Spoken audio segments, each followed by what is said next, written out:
archipelago of sea and sand.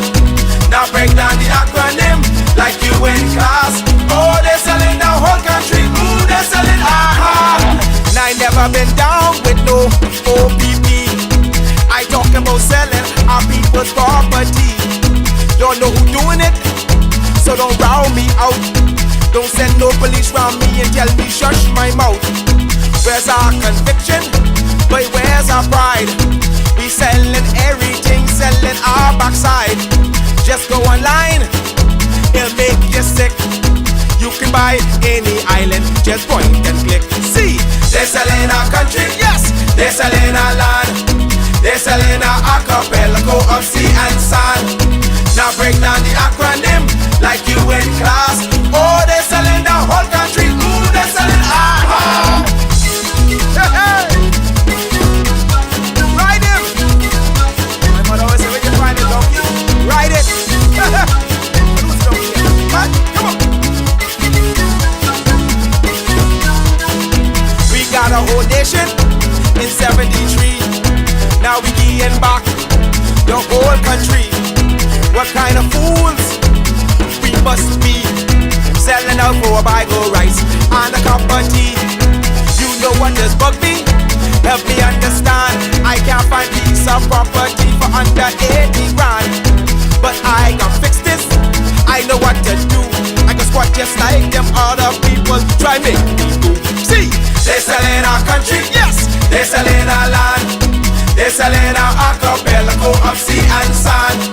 Now break down the acronym like you in class. Oh, they're selling the whole country. Ooh, they're selling aha. They're selling our country. They're selling our land. They're selling our archipelago of sea and sand. Now break down the acronym like you in class. Oh, they're selling the whole country. Ooh, they're selling aha. I get everybody sell some every day.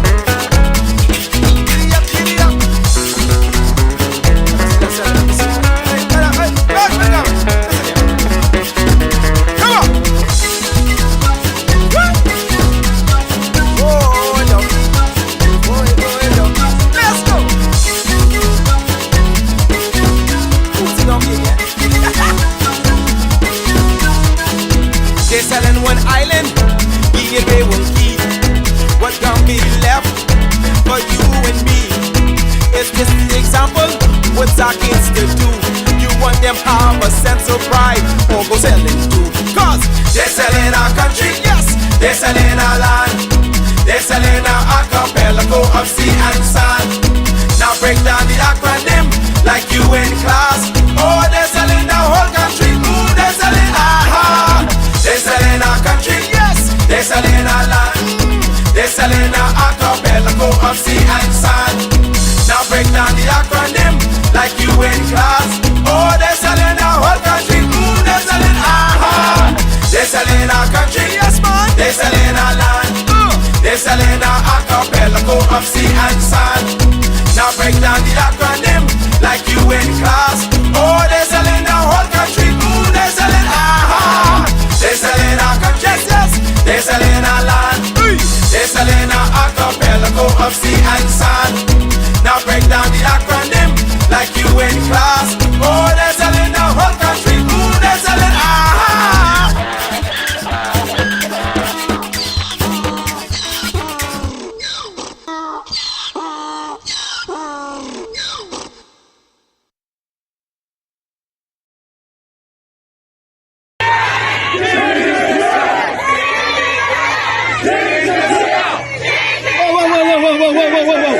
Whoa, girls, we outdoing.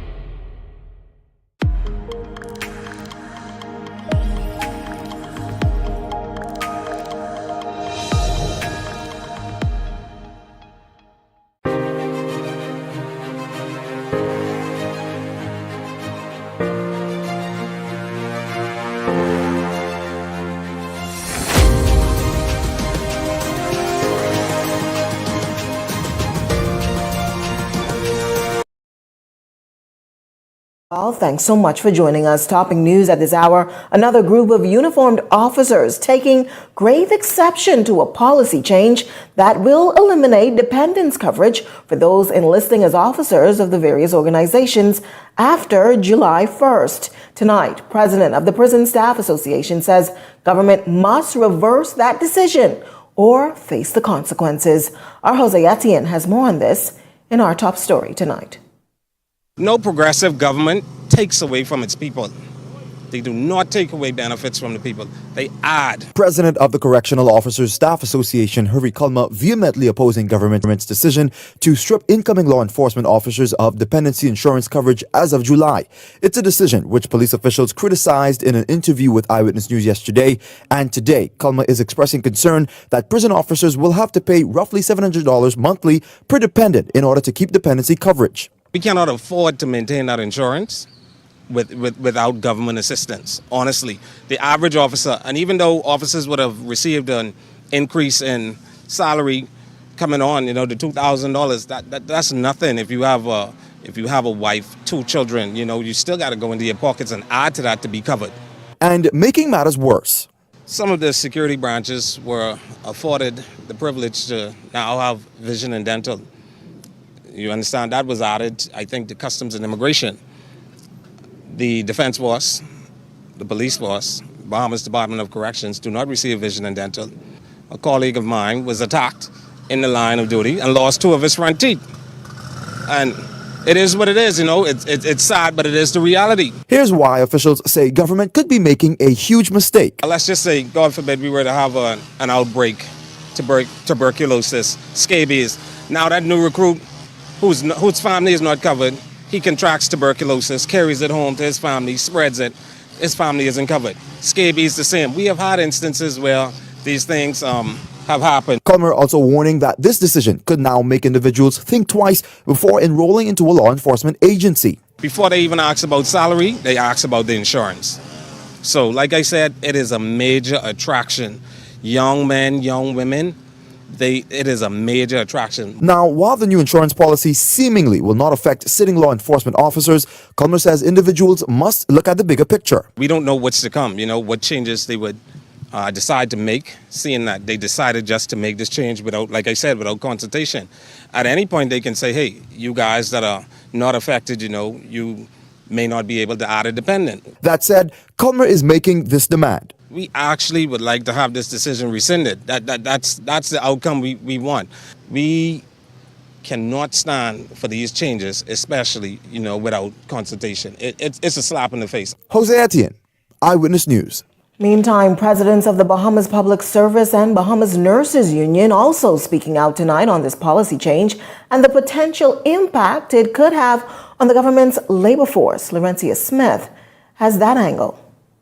The heads of the Bahamas Public Service Union and the Bahamas Nurses Union tonight are expressing their concern on government's recent announcement not to offer insurance coverage for the dependents of new recruits joining the Royal Bahamas Police Force, a move in which BPSU President Kingsley Ferguson is strongly advising government to reconsider, as he's suggesting that the elimination of this benefit can be the gateway for officers making some difficult decisions when it comes to providing for their families. One of the reasons previous administrations gave consideration to the salaries of police officers and the various benefits is to ensure that these persons maintain their integrities and do not venture into corruption of any sort. BNU President Muriel Lightbourne also sounding the alarm on the proposed policy adjustment. She shared that nurses aren't awarded the same benefits as officers, and it's something that they've been pushing for years. I think it is a sad move when we look at our armed forces and them needing this insurance to assist, because when you look at our economy and you look at our salaries, insurance is costly. It is very, very costly. Ferguson also sharing with us that in their recent industrial agreement, they were agitating for some insurance coverage for security officers within the public service. That was rejected. He explains what their insurance policy looks like. The only persons who are actually covered, that is a part of our bargaining unit, is the highest level of management in the public service, and that's permanent secretaries.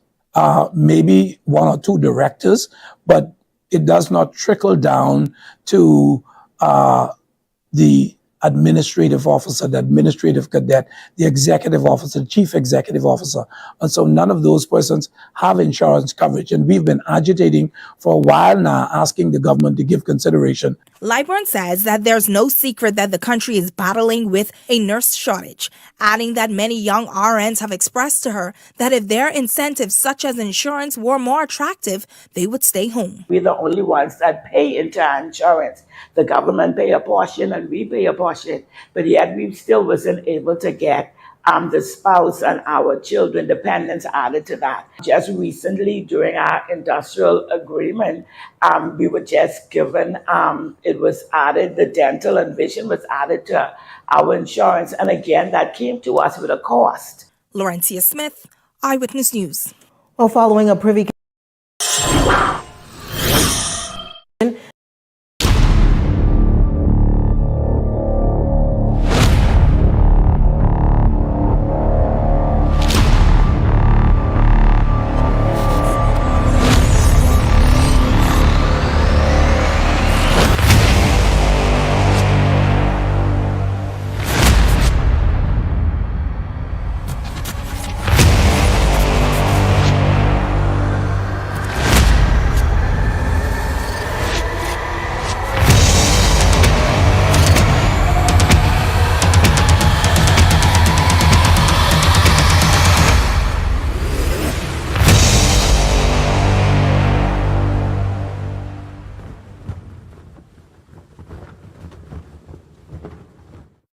who became what minister.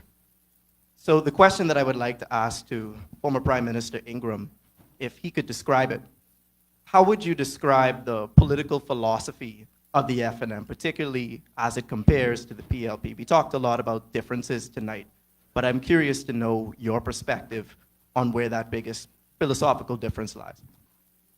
So I don't know what the differences are nowadays, but you know, because honestly, because the differences between the FNM and the PLP became more and more difficult to design during the last FNM administration than before. That's the reality, you know. I never knew. What I did know is that they were more likely to go against what we had done before, and more likely to do what the PLP had done than they did with us. He is not going to carry my things anywhere.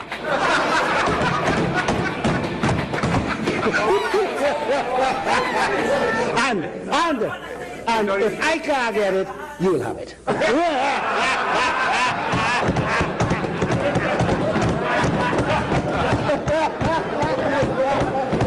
That's a witch.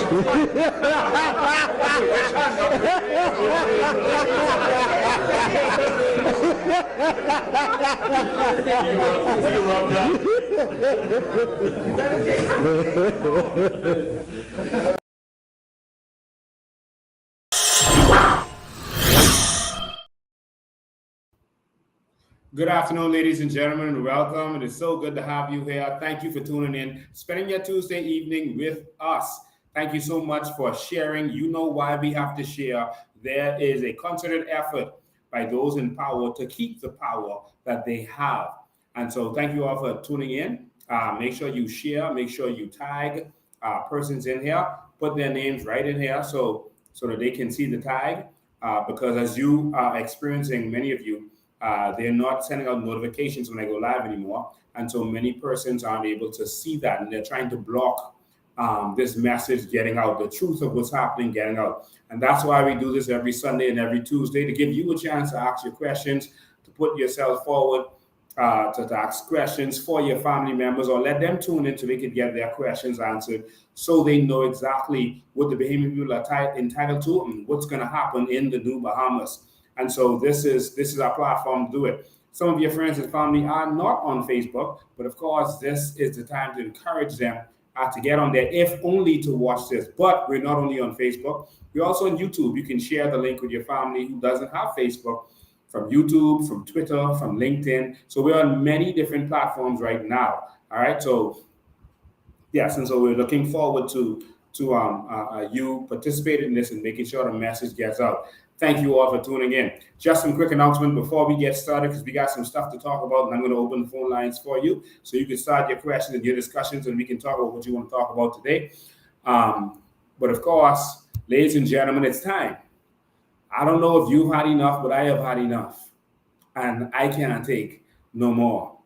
And so, ladies and gentlemen, it's time for us to stand out. Enough of the talk. We've been talking. It's time for us to show our strength and show our unity and show that the Bahamian people are united and we are ready for change. It's time, ladies and gentlemen. It's time. It's time for us to show our strength and then make our demands of the government afterwards. Ladies and gentlemen, we are going to have a rally. We're going to have a rally. This is the earliest that any rally has ever taken place before election. This is the earliest any rally is taking place in the history of this country, and that's because we are serious about taking this country back. When the election was called last time, our organization was only 5 months old. We had only existed for 5 months when the election was called last time, and then we had 4 weeks before election. And so all of the Bahamian people who woke up, and there are many, many more waking up now, but you have a duty to wake up the rest of your friends and family members. We are continuing to work. There are people who don't see us on the news because the news is blocking us. They don't see us in the talk shows because the talk shows are blocking us. So they think that somehow we have stood down, that we've gone quiet. We are out there every single week holding their foot to the fire. So you got to talk to your friends and family, constantly let them know that we are out there and we are working. This is one of the things that's going to let them know that we're going to have a rally, and the rally is going to take place at Windsor Park. It is the park that they used to call the Wolf Road. It's where the regular Bahamian people were educated. It's where Pinland and Milo Butler and Randall Fox and everyone else would actually go to educate the people, because they were being blocked by the media, by the status quo, and they couldn't get their message out there, and they were relegated to go into this particular park in this area. So we believe that is the strategy of the government. We were originally told that we could use, we were given a contract for the sports center, and then that was somehow turned into Windsor Park. There's some people telling me that some Bahamians won't want to go there. Listen, we are in the middle of a war. And wherever the battlefield takes us, we have to be willing to go. And so this is for the soldiers. This is for the Bahamians who are tired and who have had enough. You have parking inside the park and around the park. A lot of parking inside the park. You can park inside the park and sit in your car if you want to. If, for example, you're a government worker and you're afraid for them to see your face, then you come and you park right inside the park, the same way they do when they have the other rallies for other parties there. There's a lot of parking inside the park itself. Come and park inside the park. It's going to be organized. You're going to be secure. You're going to be safe. There's going to be parking across the street because the food store is going to be closed. And then there's parking in the area. So come out. You're going to be safe. And we are going to show the Bahamas and the world that we have had enough. You see all that is going on. We're going to talk about some of that tonight. But you can see all that is going on in this country. And if we do not take a stand now, we might as well pack it up. All right? Make sure you get your passport, because you're going to have to go somewhere else, because this country is not for us. All right? This country is not for us. And so come out on to the rally. We are going to be announcing the first set of our shadow ministers.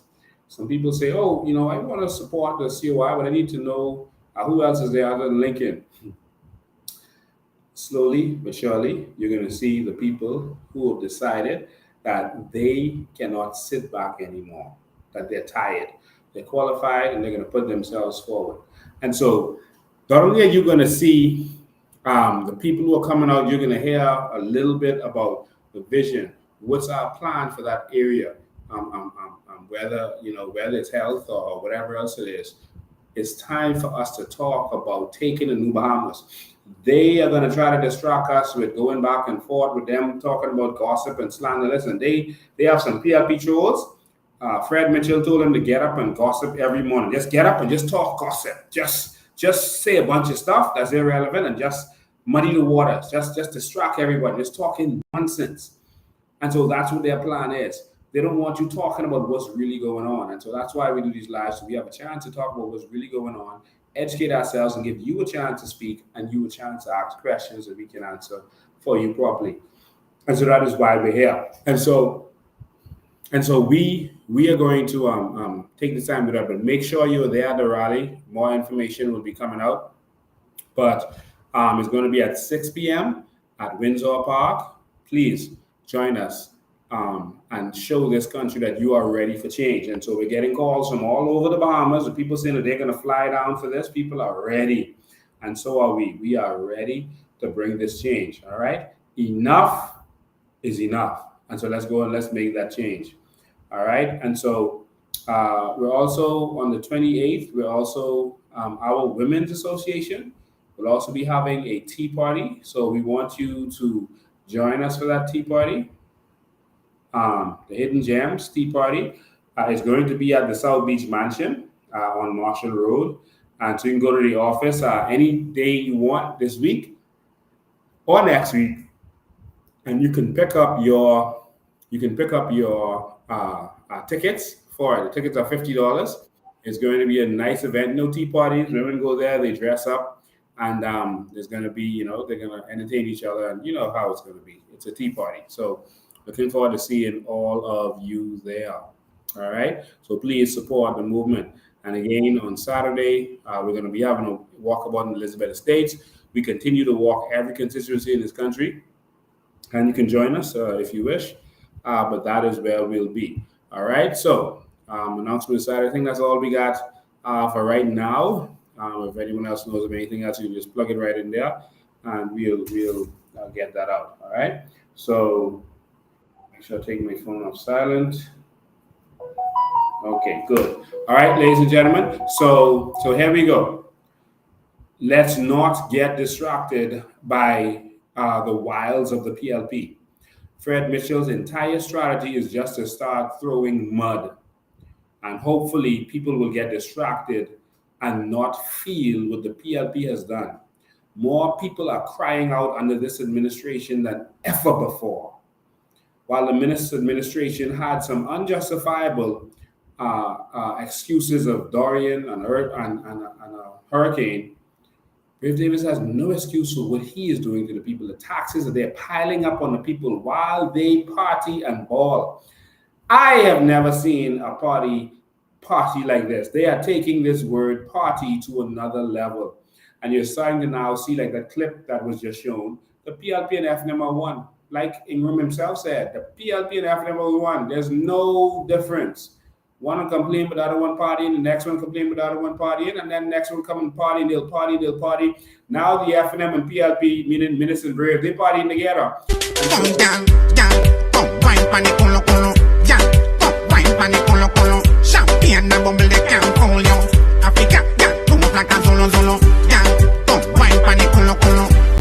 So this takes us to our first topic. Before we open the phone lines, this takes us to our first topic, and that is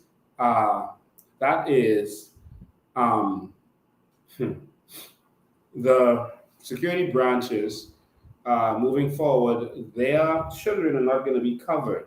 Their children are not going to be covered under the insurance. All right, they won't get any benefits, and some other unions have come out and spoken out against this. But I want the unions to answer a serious question. I want all of you to answer a serious question. Every union. I want you to be reasonable with the government. I'm serious about this. I want you to be reasonable. Because you cannot expect to get the benefits you're supposed to get your pay on time, to get your back pay that you're promised, to get the raises that you were promised. You cannot expect to get all of these benefits included and have your government flying all around the world and balling at the same time. You have to decide if It is important for you to get what's yours or for the government to party. If you want your government to be able to do the things they are doing and accomplish the things they are doing, which is party all over the world, dance all over the world, eat caviar and send back the pictures. I was going to show those pictures, but I can't even stomach seeing that again. Eat steak and caviar and send back the pictures. You have to decide if your government is more important than you. If your government is more important than you, then you cannot expect to get what is yours. And of course, they're going to take away benefits from you. Oh, the government reduced VAT. Yay, the government reduced VAT. They're reducing your benefits too. Slowly but surely. Every time they give, they take. It's an old Chinese principle, and it's called giving before you take. It's a principle that you will learn as a business principle. The Chinese always has the longest lines in the malls in the States. You know why? Because they will take that toothpick, put it in a piece of meat, and give it out. That's why their menu has pieces of meat, so that they could give you a sample. All right? They will give to you and then take from you. That is what they do. And that is how they operate. There's almost a kind of witchcraft behind people doing that. And so the government will come and say, hey, we're going to reduce VAT by 2%, but then we're going to raise everything else that you've not been paying VAT on and the stuff you do every day by 10%. Give in before you take. You have to decide what's important, you or your government. Listen, man, Fred Mitchell needs to eat caviar. His suits have to be paid for. He has to fly in first class.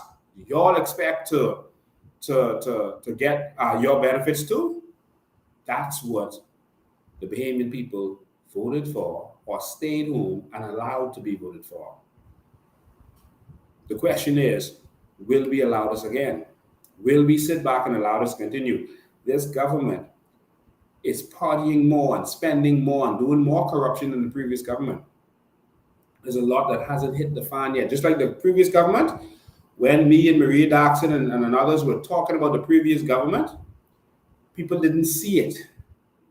And it didn't really come out fully until after they were gone.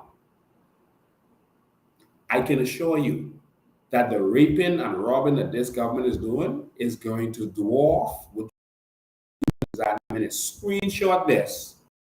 Remember this. Remember this after the raping and robbing that's going on right now is dwarfing what they did in all the previous administrations. Remember, I told you those things, and we're going to expose things as we continue to go, because even PLPs are talking to us and saying that they can't be a part of the nonsense that's going on. But of course, we like to go to documentation. I want to show you something. While they're taking benefits from the security branches, while they're taking benefits from them, which they shouldn't do, as you heard the gentleman say, they can cause damage to their children. They can go there, get tuberculosis, etc., and cause their children to be sick. It's a benefit that attracts people to go to the police force, or the defense force, or the prison, etc. Why would you take away from your people? Obviously, the government can't afford it because they've been affording it, and now you're bragging of getting more revenue. So you brag about having, you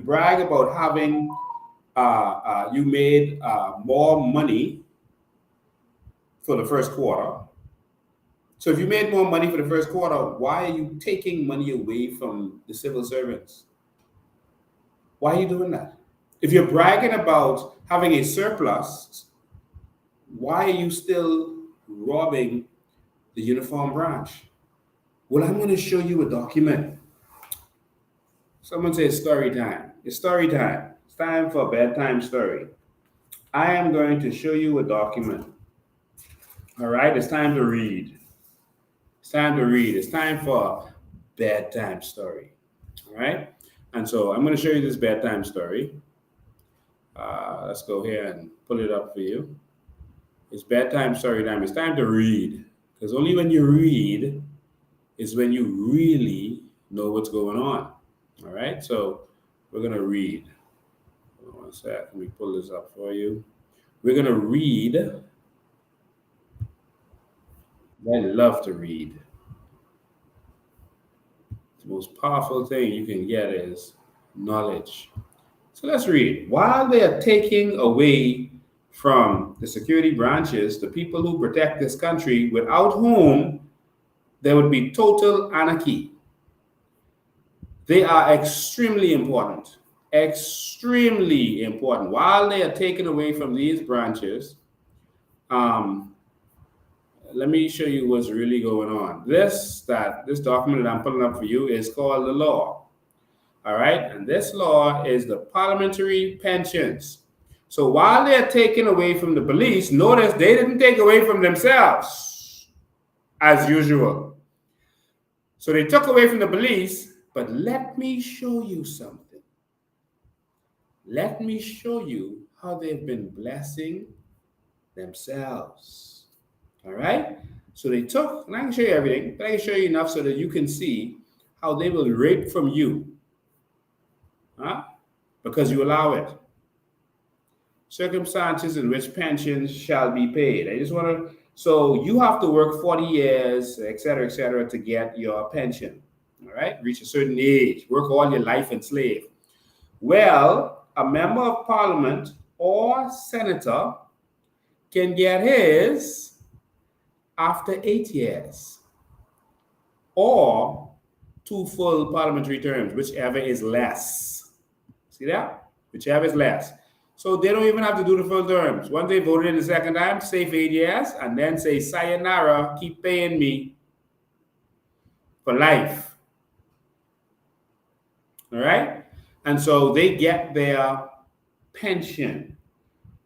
All right? And they only have to reach the age of 55 years in order to get that. See it there? While you got to go to 65 years. All right? Or they could just say they are unable to continue and they have an excuse and they can start getting their pension.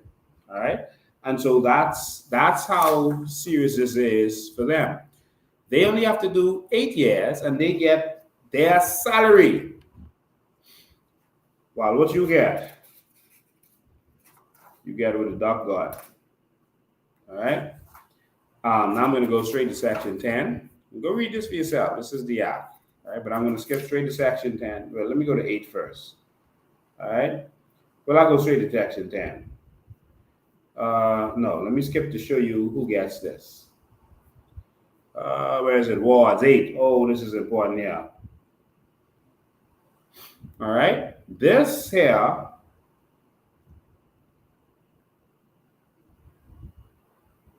is interesting. All right. And so not only are they entitled to their money, their widow, if something was happening to them, their widow is entitled to it. All right? And she's entitled to it until she remarries. All right? And if she marries, she's entitled for a year. But other than that, she's entitled to this pension for all of her life. All right? That's what they gave to themselves. While you get what the doc got. So she will be able to get this for life. All right? She'll be able to get up to 60% of whatever the husband was entitled to. And there's also a widow's allowance, which is in the next section, subsection 5 down here. Also a widow's allowance. All right? And so there it is. I'm going to go straight to section 10 because guess what? While they stopping your children from benefiting from you, they have children's allowance. Look at this. Wow, look at that. Subject to this act, all right, the children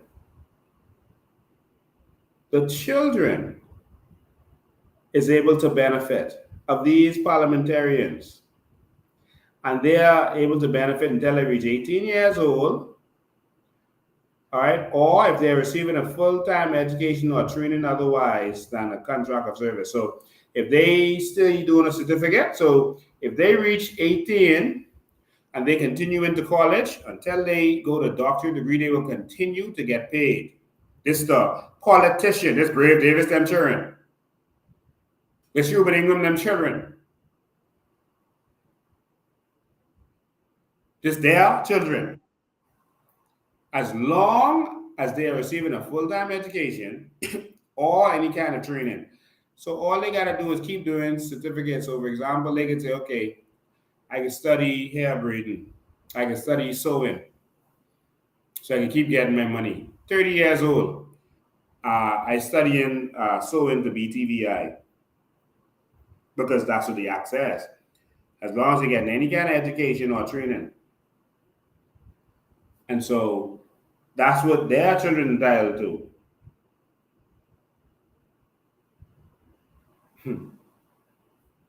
All right? And so that's what these said get. But what do the people get? Nothing. Now this gets deep. I want you to come with me. All right? So for the purpose of this section, expression child includes. So let me tell you what the child is. Step child. Posthumous child. Step child. So if the MP have some other child or marry someone who has a child, that child will benefit. Jesus. I don't know what to say.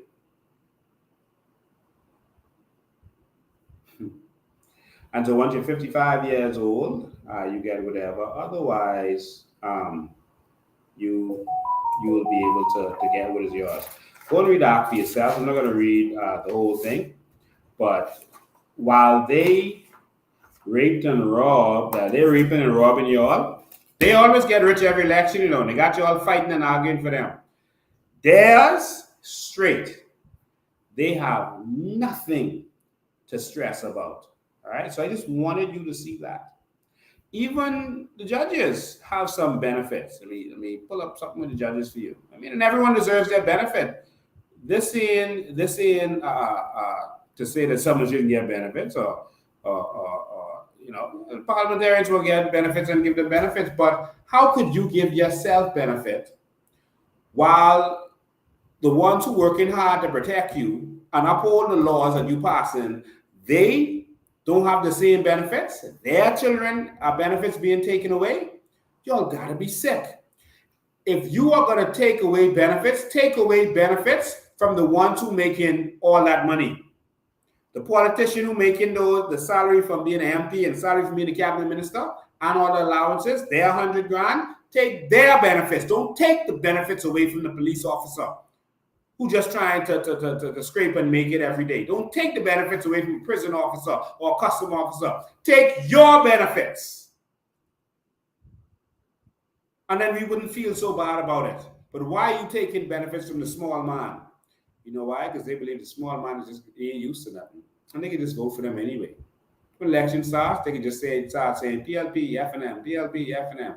And they think that people are still going to fall for that nonsense. This is what the judges get. It isn't very clear.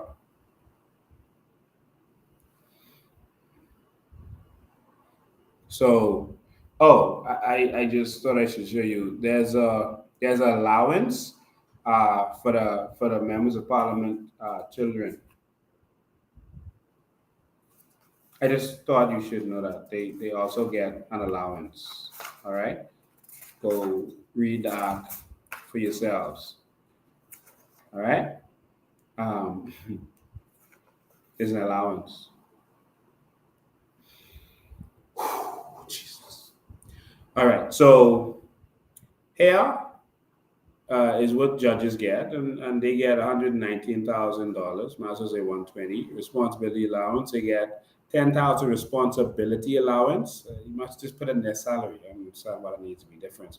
Housing allowance of 50,000 per annum. They get for housing.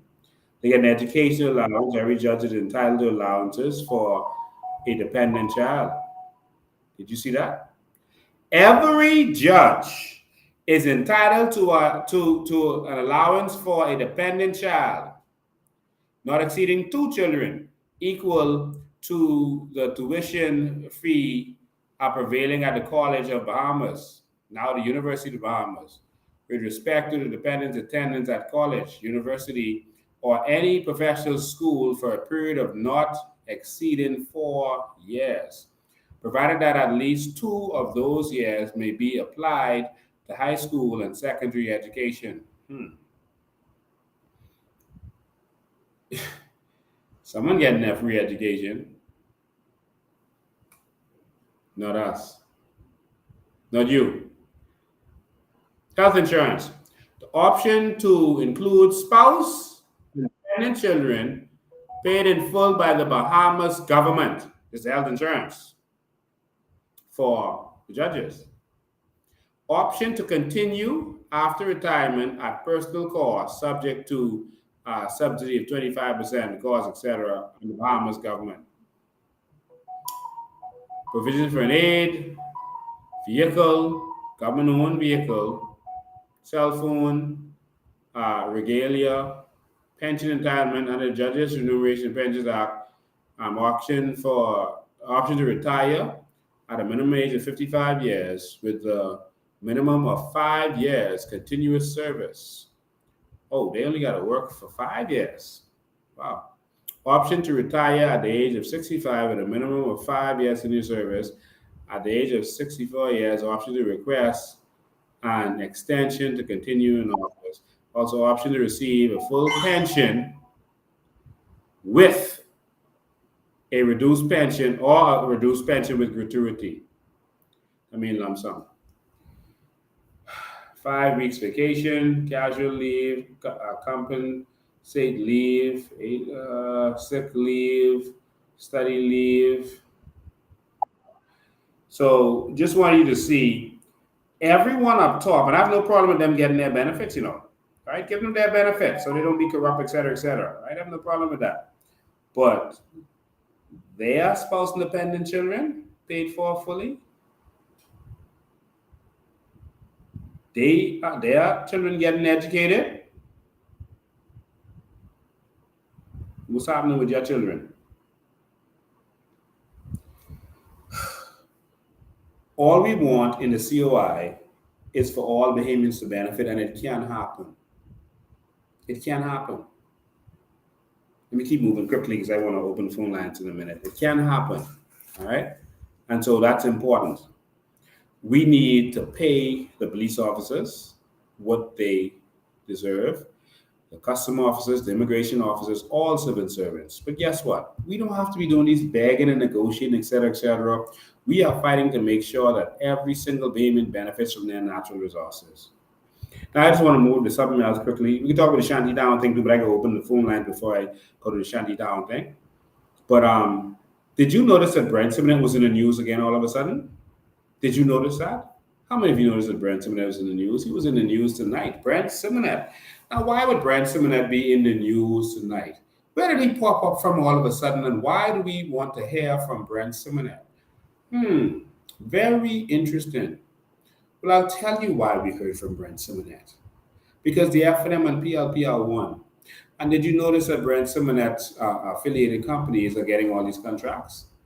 Did you not notice I showed you of Bahama Hot Mix National? There was just talk about part of the contracts that got to build the same 200 million they're talking about. That he said 400 million, it jumped to 400 million because that's what Brent is doing. Remember the road projects, how that doubled? when Ingram was doing the road project with Brent symonette? The same thing happening here, all right? And so to make it look good, he had to come back and say, hey, no, I misspoke, because they could always draw down on that and you don't even know. They ain't tell you nothing. So Brent symonette all of a sudden talking. Brent symonette then got the road contract. Remember, they wanted to dig up Andres. And then instead of digging Andres, because PLP said, no, we're not going to give them, we're going to allow them to do this project they want to do. But then secretly, Brent them, and you know what I mean by secretly, Brent them got, no one's paying attention, got this contract to do this long road in Andres. And by doing the road, they could dig up as much as they want. And so they were there digging and digging and digging. And it wasn't until some people, including Marie Daxon, went down there and exposed it and said, hey, what's going on here? Look at the Bahama Hot Mix tractors digging up. They don't have a paved road. They had to dig up and take our limestone. So they always find a way to trick you and go around and fool you as to what they're doing. You got to wake up. Remember, I showed you all the documentation. Let me just do a little quick recap for you before I open the phone lines, and then we start talking about this shantytown foolishness. That all of a sudden, they just realized they could do something in a different way. Just give me one sec. Okay, trying to pull this up. All right. So I'm going to show you this again, because we got to wake up as a people. Y'all here fighting for politicians while they loving up on each other. All that talk that with Brent symonette and the Hollow West Coast and all that before election, what they doing to them now? All right, so here's Bahama Hot Mix Construction International. Remember you heard Brave Davis talk about this? It was today or yesterday. Look at who was involved in that. Of course, Brent don't put it in his own name. He puts stuff in his children and his family name, just like how Mafia does. So there's Tony Myers, that's of Aragonite fame. Saeed and all these people who normally work with them. This is the Battles. This is the Rich Battles from the Bahamas. See, Bahamian. Remember, this is in the UK. This is the UK company that got the contract. All right. So you see all these.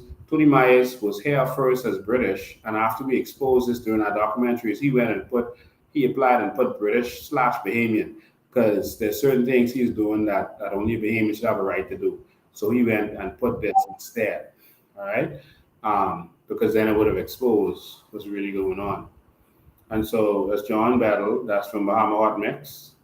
All right, John Battle, Bahama Hot Mix. Andrew Brent symonette, all right, see right there. Roland Craig symonette, see right there. These are the people that Brave Davis just gave this contract to build this hotel. And these are people who are going to get this $400 million. He said, oh, I misspoke, and I should have said $200 million. But we know what it's really going to be. All right, they're going to find a way to cover it up. But see, Brent symonette all of a sudden getting these contracts. And so now he got to come and say something to back up Brave. Okay, you want me to keep working with you? Go there. I need you to go say something on my behalf. And so that is what he did. He came out and he spoke good for Brave. Listen, I can say, but I like how you stand up against the UN. I'm going to say it. And that's what he did.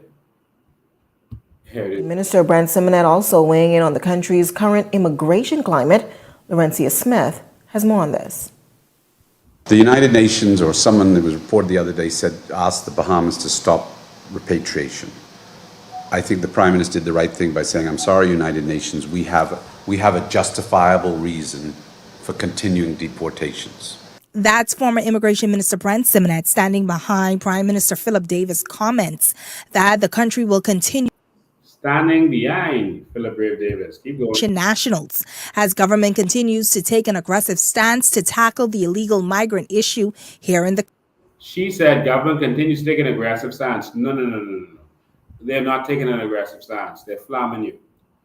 All right? If persons are caught out to sea, they are deported. All right? If persons are caught here in Nassau, nothing is happening to them. And they're not going actively looking for these people. All right? They procrastinated for a long period of time so that they would have time to sell documents to these people, which is what they were doing at breakneck speed. All right? And so I showed you some persons who's involved with this, who's related to certain people connected to Brave. Remember Togi and Bobo people and the lady I showed you where they're doing it in Baintown. Now it connects to another area that's connected to Miss Curry's yard, and why the police had to show up to Miss Curry's yard. Everything is connected. This is a ball of corruption.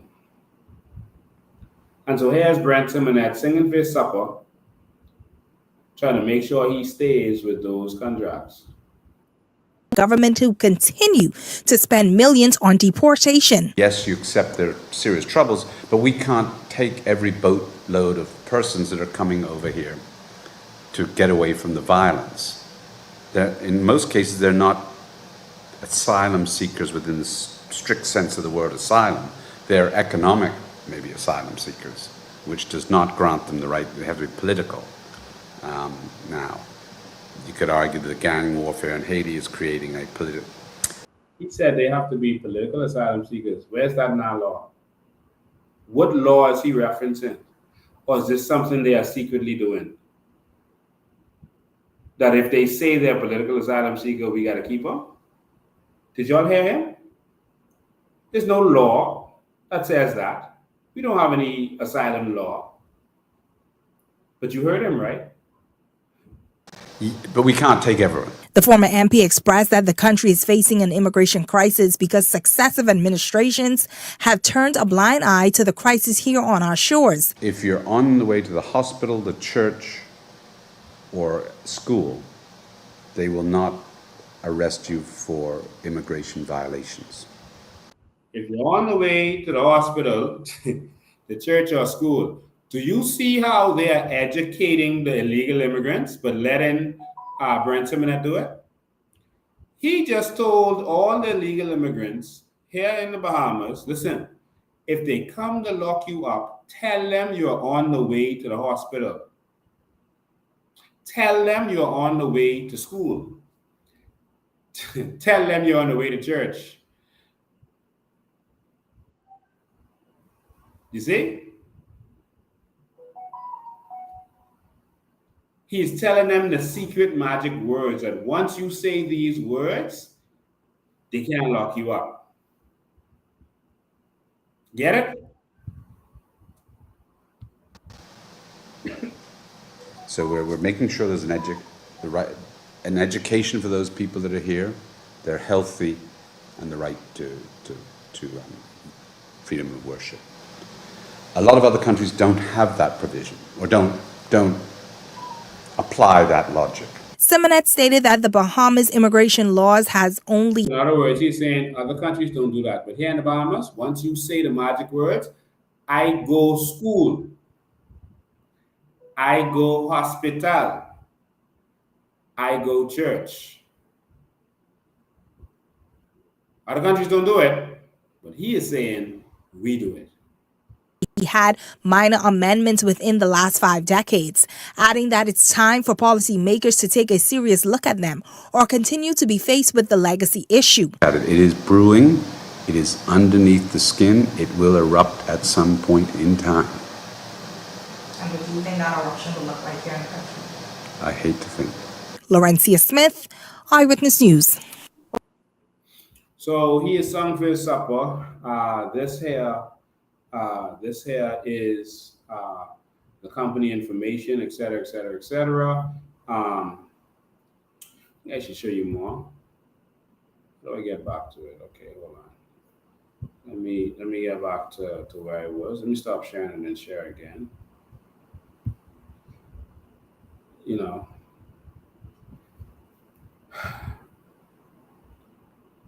I mean, the amount of evil that we're facing in this country, and people are so deceived to think that the PLP and FNM are different, that they're not working together, that they're not one. They're deceived. See, as another company, Atlantis Offshore Company. It's Brent symonette them again. Atlantis Offshore Limited. All right, see? See, it's in Cameron symonette. Ooh, this Andres situation. All right, this Cameron symonette them. And that Craig symonette and all them was on here, but I guess they removed them. All right. But this here is the other company. This is the one with the Andres money. I don't have time to go into all this today, but it have all the money right here, so you can see exactly what's going on. All right, and if you look good, you'll see where Craig symonette was. See Craig symonette there. Notification rolling. Craig symonette as a person of significant control.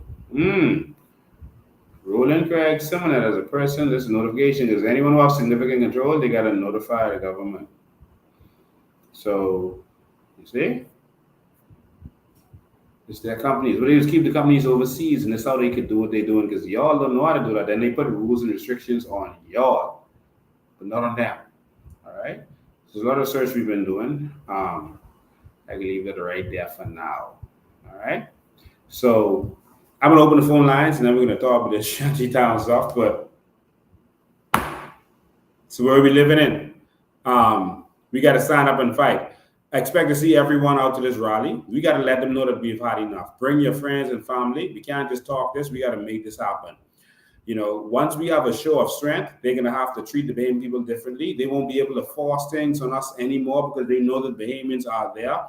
And all they're concerned about is the numbers. That's all they're concerned about. So we're calling on you to be a part of the numbers and just show them, listen, man, we had enough. And y'all going to behave. Y'all work for us. We've had enough of this nonsense. All right? And so that's what we're looking forward to. All right. The phone line is open 803-5995. The phone line is open 803-5995. Sorry, I'm trying to put it on the screen for you.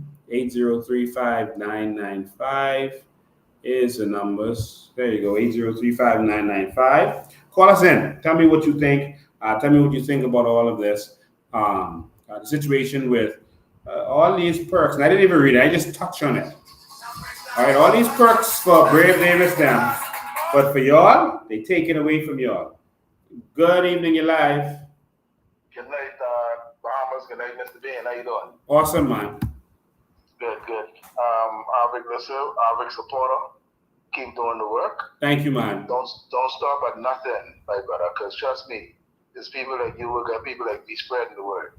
Yes. I called to say this and I'm gonna hang up in a second. I visited Spanish Wells.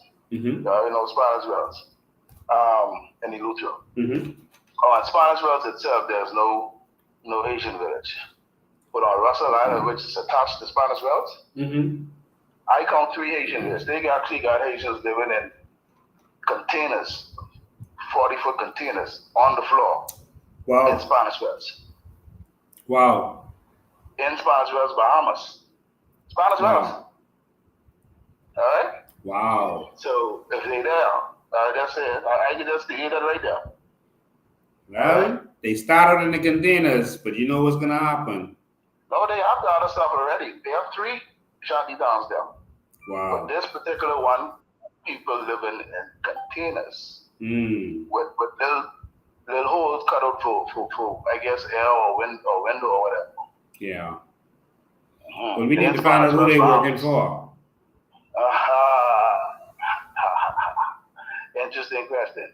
Yeah. But I can hang up on that one. Thank you, man. I appreciate it. All right, man. 803-5995 is the number. 803-5995. You can call in.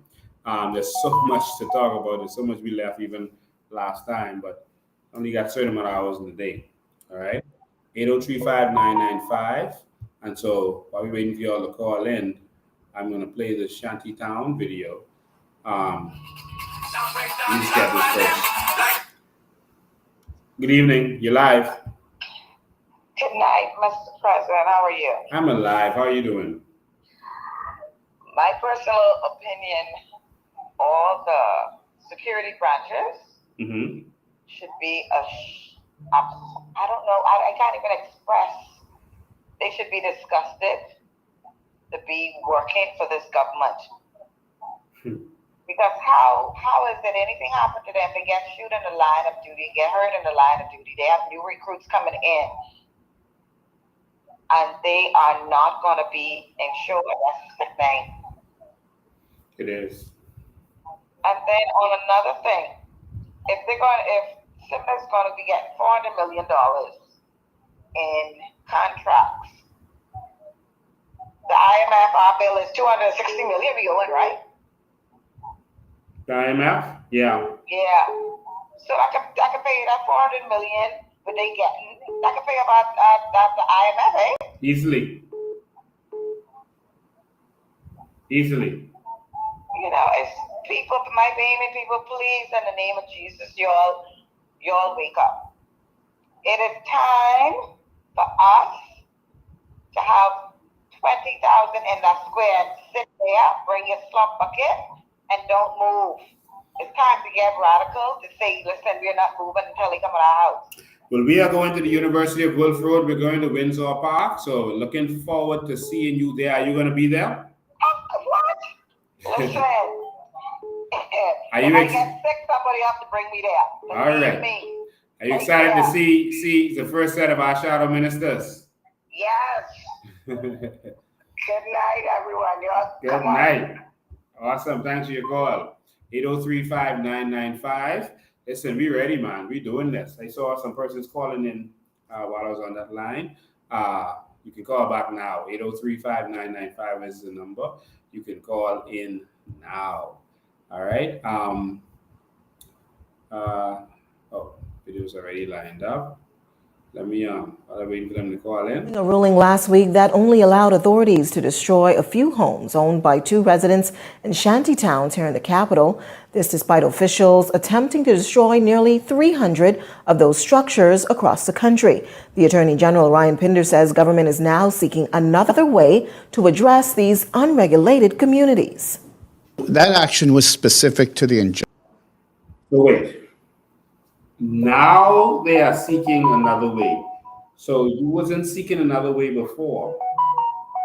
It was only, okay, we could just take this to God, and if the judge says no, then we can look for something different. Like, seriously? Like, we paying them so much. Like, this dude is making so much money. And now you're going to look for another way? You would have phone line, not finished it. Good evening, you're live. I'm awesome, man. How you doing? You're doing an awesome job. Keep it up. Thank you, man. But these guys really believe that aiming people can stay stupid just now. Wow. They're looking for some serious things to happen in this Bahamas. It's a bunch of maggots. Wow. There's a bunch of maggots and people getting tired of this, man. You know what I mean? People hungry and ain't got nowhere to live, and they letting these people live free and squat in our land and have everything for free while being in suffering. Lincoln, let's get this crowd together because some fellas ready to do something. Yeah. I'll tell you that. Some fellas is ready to do something. Okay? Yeah. And we ain't talking about just no little young boys. We talking about grown men. Okay? Let's get it done. Okay. All right. Keep up the good work, boss. Thank you, man. I appreciate it. 803-5995 is the number. 803-5995 is the number. We finished playing this thing. That was given years ago with respect to the shanty towns. And the judge ruled that the notice of the injunction was not adequately served on the applicable people that were enjoined. That does not... So he said the judge ruled that the people didn't get served notice. So you mean to tell me all this money we paying this man, all these 6 figures with salary and allowance this man getting, he getting his 100 grand. He don't know as a lawyer that any judge decision is supposed to be served. He don't know that. So the government of the Bahamas did not know to serve those individuals in the shanty town with the judge's order. Those individuals affected. They didn't know that? Yes, they did. It's called stall tactics. They're flamming you inside and out. Don't fall for any of this nonsense. Us from proceeding under violations of the building regulations. That was specific to the injunction, which we wanted to proceed to test the injunction and test that matter in front of the courts. However, we certainly have every right to proceed with violations of the building regulations. We intend to proceed along that process. That has a notice process. If you knew you could proceed by buildings regulation, it doesn't come under the courts because it comes under the Ministry of Works, which it does. Why didn't you do the two? Why didn't you do that? Put one in court and then also do the other thing. Or take one shanty town, send that the court route, another shanty town, and start breaking down. We need to remove these people, these corrupt dogs. They're not incompetent, they are corrupt. We need to remove them from Parliament immediately. We need to remove them from the executive of this country immediately. Now you're talking about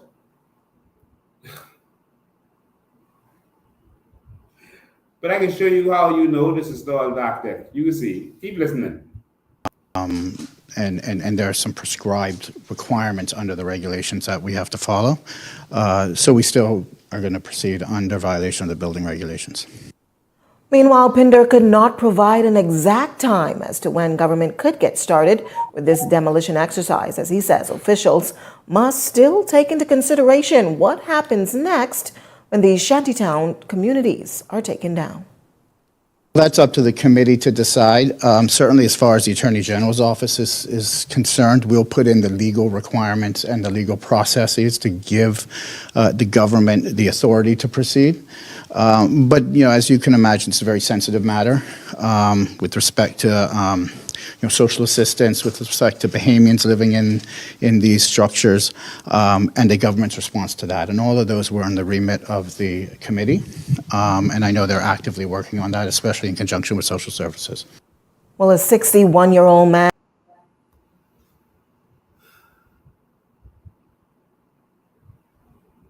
There are other things to consider. First, we know we could break it down another way. We have a right to break it down another way. When are you going to do it? Well, we don't know when we can do it because there's other things to consider too, because it's the social services part of it. Social services, you're talking about for the legal immigrants.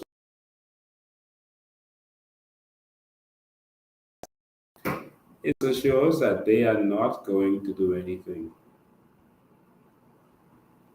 All right? They're not going to do anything. Jesus. 803-5995 is the number. 803-5995. I don't know how much more of this that y'all want to take. Let's come out. Let's take a stand. Let's show them that we're not the conks. Let's show them that we want to do something different. All right? Let's show them that we want real Bahamians to take this country over. Come out and support us. Come out and support those persons who are going to come forward as shadow ministers. We're building an army to take this country back. Otherwise, we're going to lose it. All right? And so we just wanted to get that done. 803-5995 is the number. Come on, call in. 803-5995. And so it's open up. I'll take some of your texts now. Hey, Lincoln, you need to advertise your rally on the airways, especially the ones that plays music.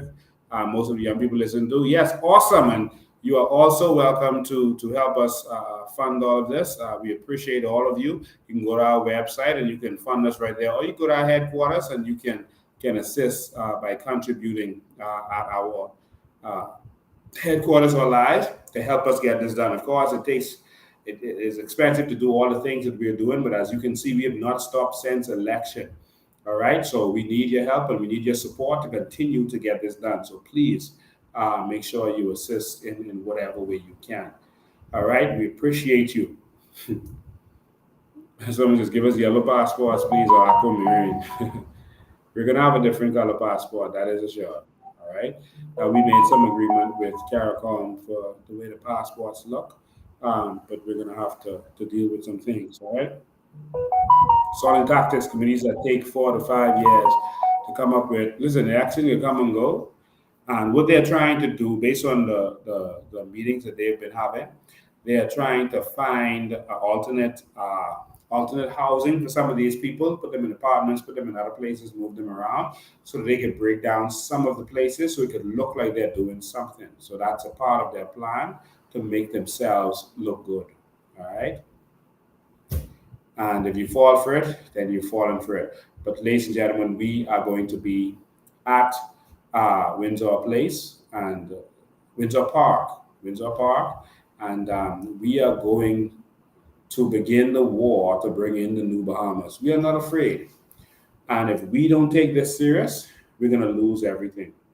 These people are making excuses for everything they do, and our country is going to be lost. This is serious, y'all. This is serious. This is serious. Someone says Brent is on both sides. No, Brent is on the side of money, and he's buying out who he can buy out. And if Brave Davis can use it as a moment to get a kind of endorsement, that's what he's going to do. And so this is the kind of things that's going out. He's trying to buy out everyone, but people are suffering. People are hurting. There's enough to go around for all of us. All right. And you're going to learn some more stuff at the rally, but there's enough to go around for every single Bahamian. But guess what? They're busy balling. Your money buy that. Your money. They balling, living their best life, and they smiling at a teeth to teeth. Someone says, where's the opposition voice? Oh, do you know who else is getting these perks and salary allowance? The leader of the opposition. Listen, man. Yeah, I was showing it to you all on the screen, but I have it on paper in front of me. Let me show you who getting the perks with all the children and all that stuff I just showed you. Let me pull it up for you again. I want you to see this with your own eyes. And this is why you see they took away the benefits from. This is why they took away the benefits of the Belize. Did you hear the opposition say anything? No, they didn't say a word. You know why? I'm about to show you. Say something. My boy get to travel first class and buy a dress for his wife. Y'all think he won, but y'all? All right, so these people who get these perks: minister, parliamentary secretary, speaker, deputy speaker, leader of the opposition. Oh, he's turning straight. He's turning straight. So you think he can speak up for y'all? Listen, as far as he's concerned, he helped Brave choke y'all to death. He helped Brave choke y'all to death. Did that. He's turning straight. Y'all? He ain't worrying with y'all.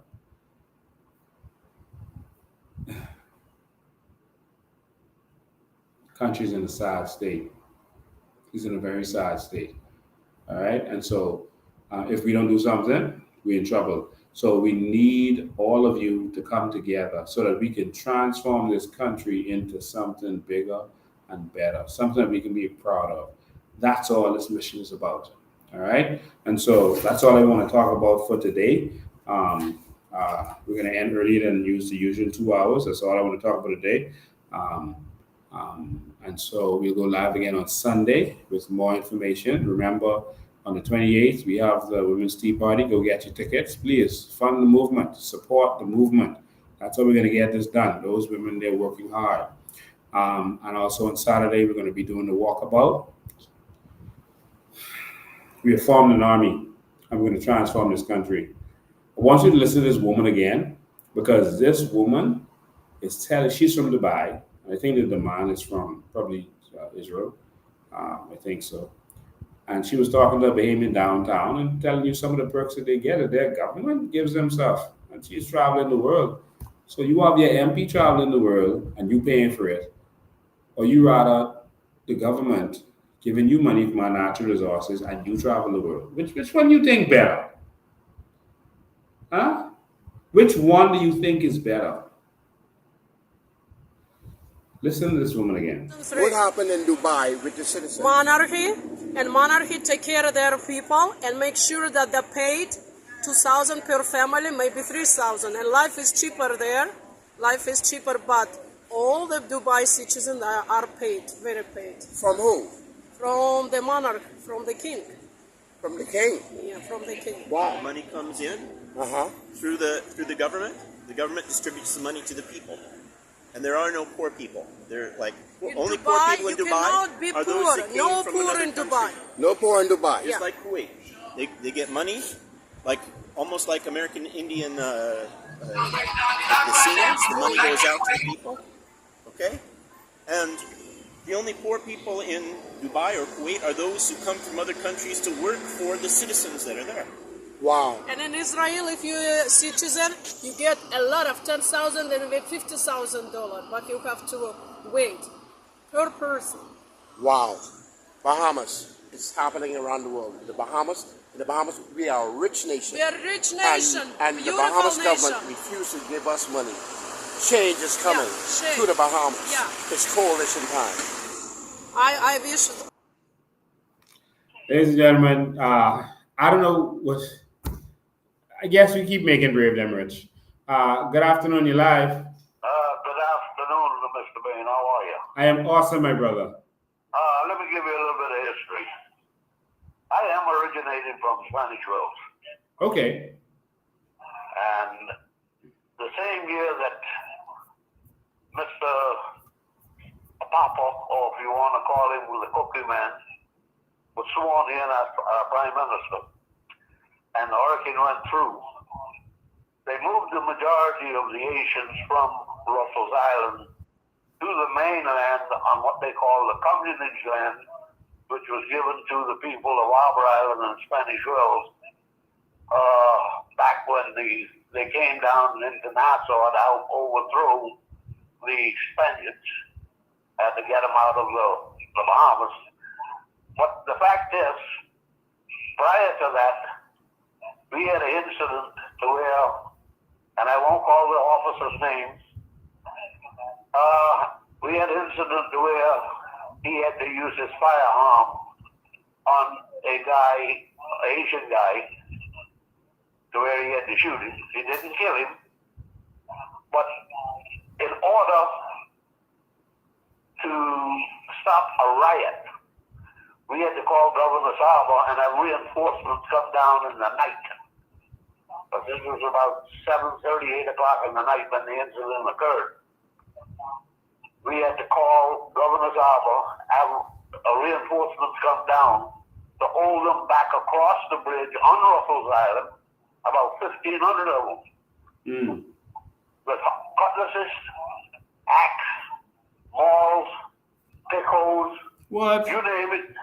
They were coming across the bridge to cause a riot because of the incident that occurred. And it was all to do with a drug-related situation. Now, I'm telling you what I know because I was there. And I think you know who you're talking to. Yes. But believe you me, I mean, we had to stand there and Mr. Ryan Pender's granddaddy, Mr. Leo Pender, was the Justice of the Peace at the time, to where the inspector had to go to his house to get a warrant signed. So whenever we found him, we could arrest him. We found him about 4:30 that morning, just about half dead, to where we had to take him to the clinic. Wow. And then they flew him into Nassau the next, like you say, early that morning to PMH. And then his brothers came from the States and got him and taken him to whatever transpired with him from mental health, I have no idea. But the Asians that is on the mainland, because I heard a gentleman say just now about them living in containers on Russell's Island. That's a fact. I was in Spanish Wells in June of last year, and they are living in containers there on Russell's Island. Wow. And believe you me, the guy that's in charge of the Asian situation, because when they were put there, the houses that could be pulled down and transferred by barge to the mainland to where they was erected. They had septic tanks put in. They gave them running water. They gave them lights. and you name it.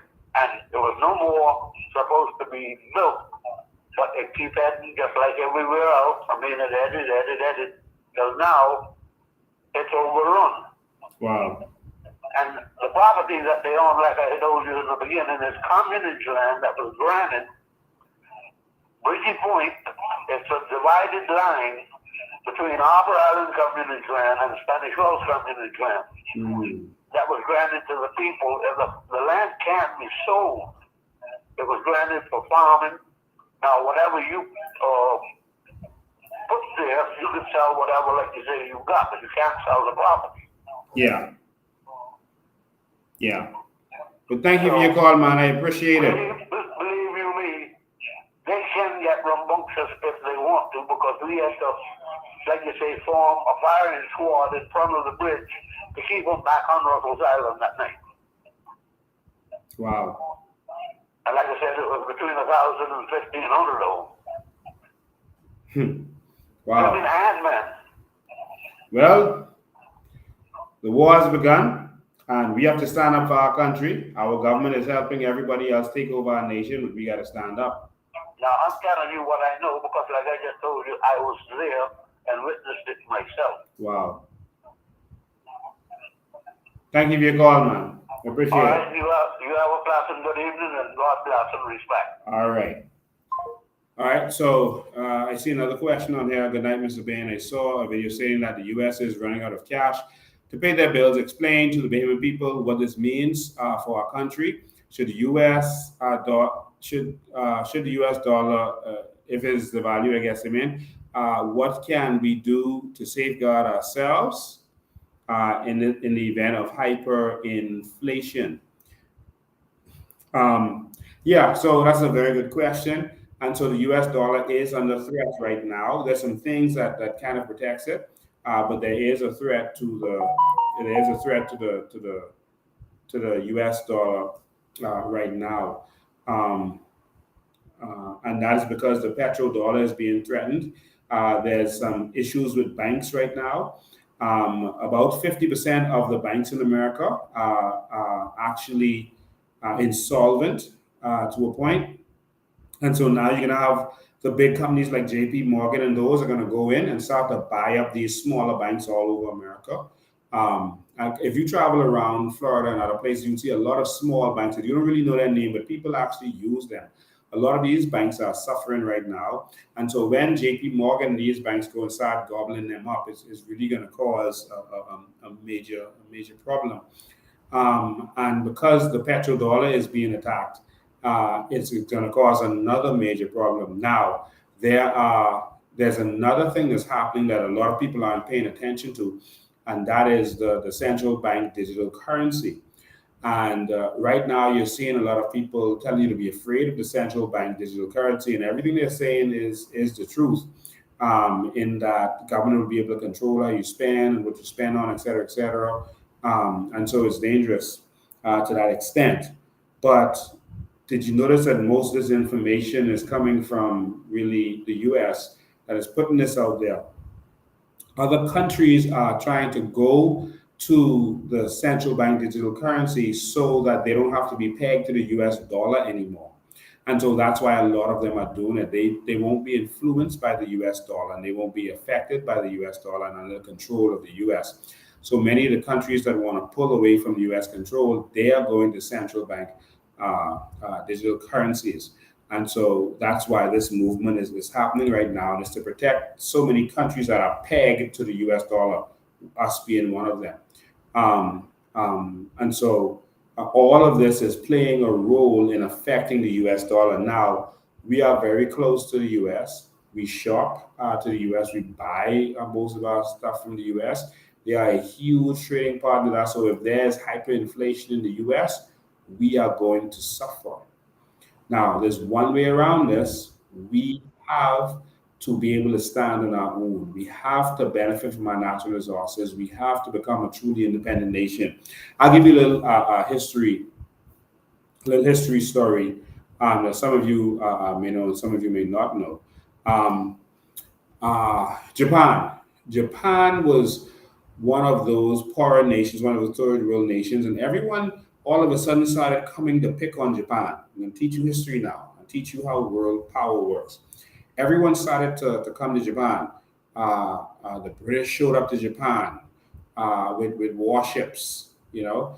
Um, um, Russia showed up with warships. The Dutch showed up with warships.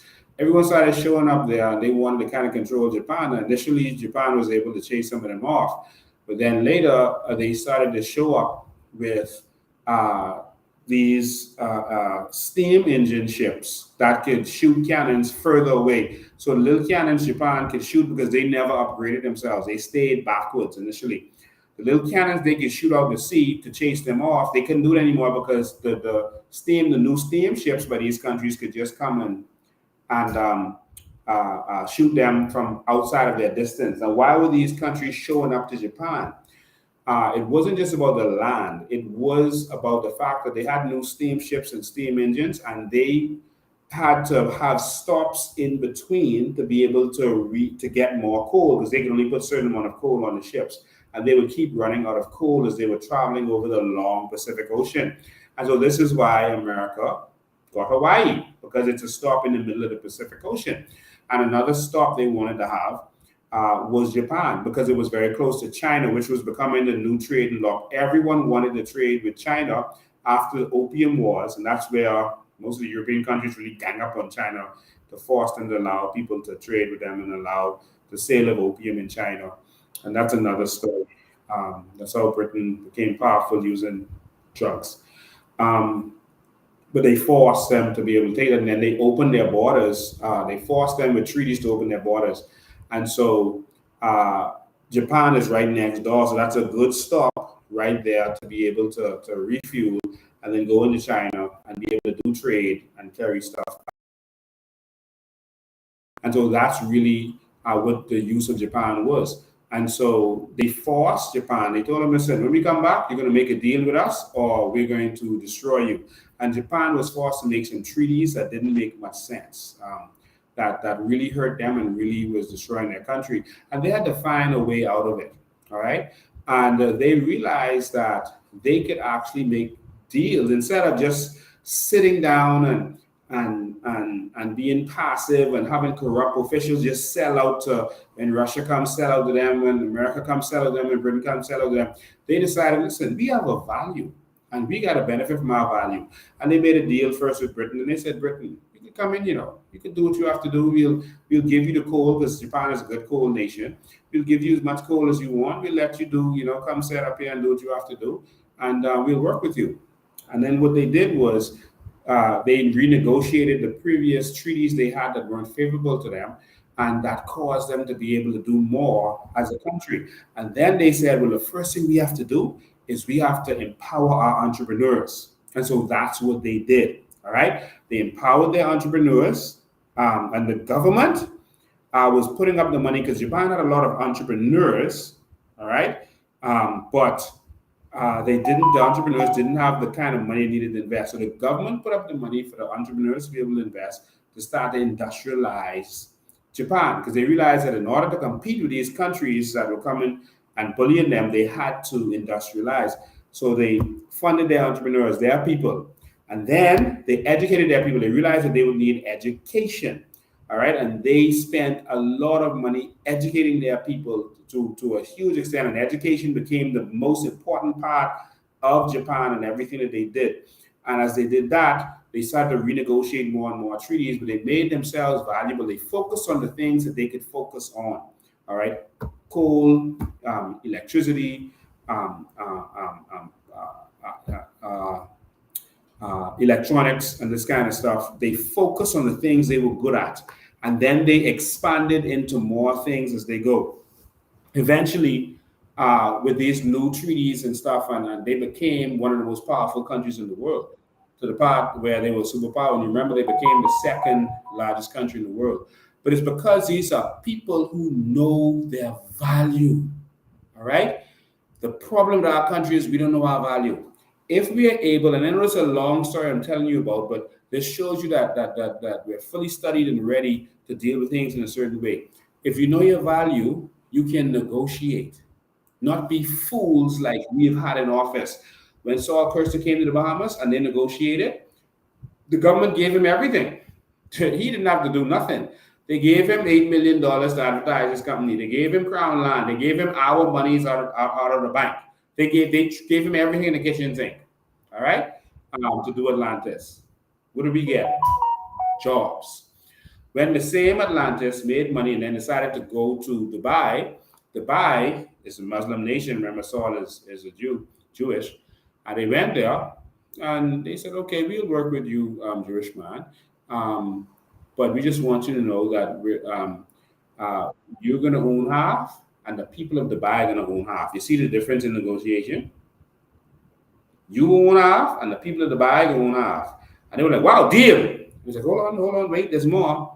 We want to own half of everything you have around the world. Out there in Sun City in South Africa, that little thing you got going on in the Bahamas, we want a piece of all of that. Deal. Wow. They got a piece of the Bahamas, and we didn't get a piece of the Bahamas. You see how stupid our leadership has been to this time? It's just here. And then they said, hold on, no, we're not finished. And no gambling, because you're not going to have a casino because we don't do that. Do you see the difference in the thinking? You know what our governments do? They say, listen, man, election coming up, we need $6 million so we could, buy out the people, put the $50 in the t-shirt, and we could afford t-shirts, and we could put posters everywhere, and we could make people think we got all this money. We just need under the table money. Whatever you want to do, just do it. And that's what they do. All right? So we need a transformation in the thinking in this country. And so just to get back to your original question about the dollar, we have to immediately begin to benefit from our country, from our natural resources, so that we don't have to depend on what's going on around us. We don't need to be dependent on tourism. Tourism is good, but every time there's a downturn in the economy, Iraq War #2, everyone thought it was going to be World War III. What happened? Downturn in the economy because people stopped traveling. Remember in the early 90s? Y2K was coming up. People stopped traveling. Boy, we ain't getting stuck in no other country or in no plane while Y2K about to happen. Tourism numbers tank. 2001, 9/11 happens. What's the first thing happened? People stopped flying. People stopped traveling. Tourism is always the first thing to be hit. The housing crisis. People didn't have money. They stopped traveling. We had COVID. People stopped traveling. Tourism is good, and we are going to master tourism because we're going to go into the business instead of just being an advertisement company as a country. But we shouldn't depend on that. We have natural resources that we should depend on, and this is how we're going to change the game. And this is how, if America tanks, we will not tank with them. All right? But we need serious leadership to take us to the next level. All right? Sorry for that long answer. And it actually should have been longer, but that's trying to put an understanding in a nutshell for you. All right? And so remember, Grand Bahama is having a fish fry. It's $12. It was on the 27th of May. And the number is on the screen now that you can call 438-8355. 438-8355. That's Grand Bahama. They're having a fish fry. Someone had a question here. I'm trying to make sure I see it. I don't want to miss it.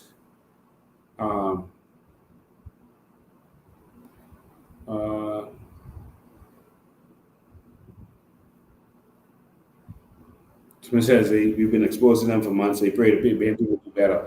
We got to keep educating the people. We can't stop. We can't get comfortable. There's a lot of people who don't know what's going on. They're not on Facebook. They're not watching social media. They're working hard. Talk to your friends and family. Don't ever stop. Don't ever give up. At election, will there be independent security to watch over? Everyone has a right to be able to accompany the boxes. Last time what Minister did was put it at the police headquarters. So we have to lobby that doesn't happen this time because a police officer told me that some skullduggery went down. All right, I'll leave that right there.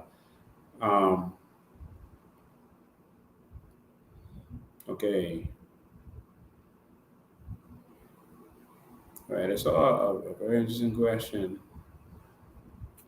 Okay, I think I went over it.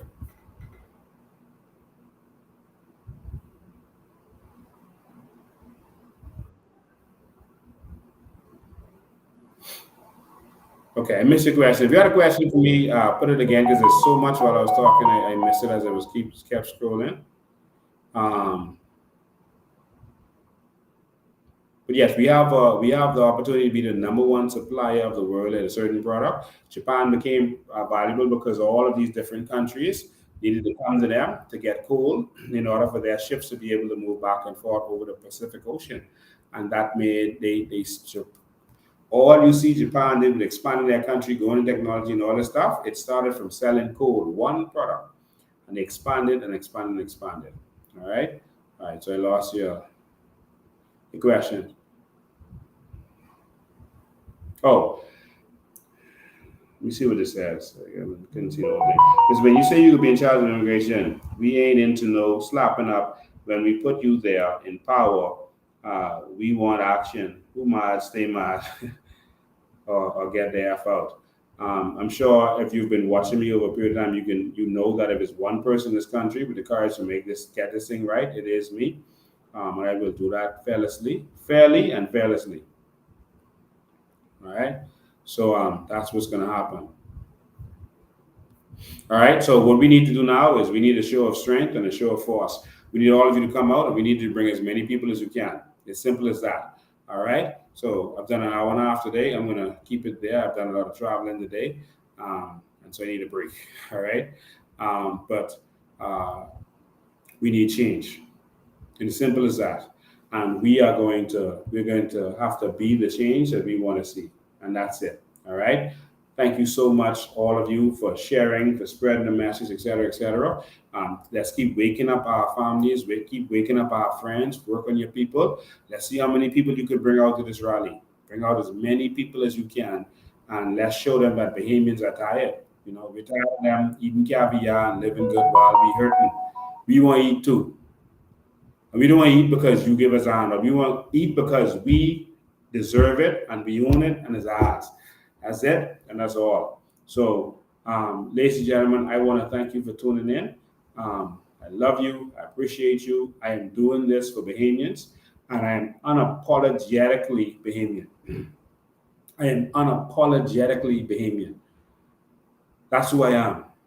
I am not anyone else. And so you're going to hear some of the plans for immigration at our rally, but you're going to hear some other stuff. Make sure you are there. All right? And so thank you all for tuning in. We appreciate you. We love you. We got to keep fighting. The government is trying to throw this company in the garbage. Let's come out. Let's be strong. Let's take a stance. That's the only way we're going to see the change that we need to see. Ladies and gentlemen, this is our Bahamas. It's our only Bahamas.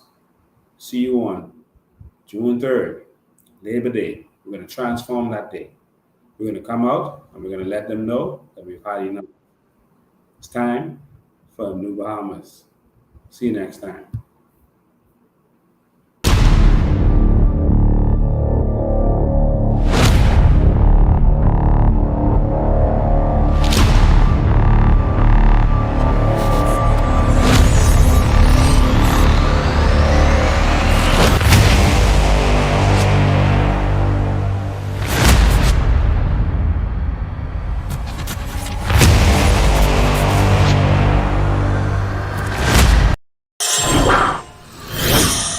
For the holidays, when all of you guys were out there partying and enjoying Junkanoo, the government passed the National Development Fund Act. Stop right there. Last week I told you all that anytime you want to see something important happens, and I gave reference to the fact that they passed all the crime bills and all the things like rape cases and stuff like that, and all of the sex acts and stuff that people want to enjoy, they would pass those things at the end of the year.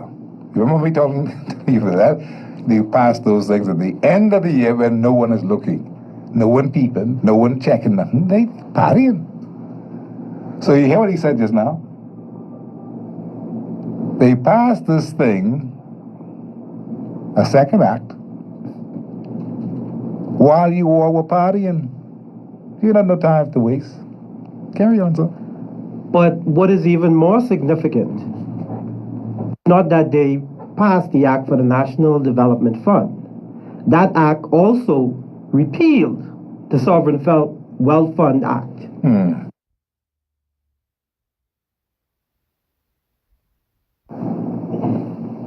So they repealed the Sovereign Wealth Fund Act and instituted this national development that the Prime Minister himself and the Minister of Finance, who happen to be the same person, has complete autonomy in terms of decision making. And that's something. Now, these acts separately by themselves doesn't constitute the big picture. But when you take a look at these acts in tandem, the big picture emerge. And so you ask the question, what's going on? If the Bahamas had decided to go to the mandatory side of the market, the UN had certain protocols in place. One of those protocols is that the government of the Bahamas would have to set up a sovereign wealth fund, and more than 60% of the proceeds from the carbon credits would have to go into that sovereign wealth fund and be dispersed to the citizens of the country. See, now that's the big catch. Do you understand? You understand that that big catch means then that because they've done away with the Sovereign Wealth Fund, there is no 60% to put into the Sovereign Wealth Fund. You follow? And so the Sovereign Wealth Fund is no longer. Carry on. And there are a couple of things that happened prior to that. That has to do with FTX. But we're going to get to that a little bit later on in the show because I don't want to get that really conflated with what's going on here. I ran some numbers, and I'm going to throw some conservative numbers at you, very conservative numbers. The first tranche of carbon credits, the initial tranche based on Mr. Ferguson, who has been appointed to the management company, who's in charge of the management company. The initial tranche, according to him, would be $9 million. 9 million units of carbon credits, which is about just under $800 million if you go to the mandatory side of the market. Now, the total valuation for the mangrove swamps in the Bahamas is close to 100 million units of carbon credits. So you're talking about just over $8 billion annually. And so 60% of that going into a sovereign wealth fund means that every single citizen of the country over the age of 18 would receive a sovereign wealth payment monthly of between $3,000 and $3,500 monthly. And on an annual level, it would be between $36,000 and $42,000.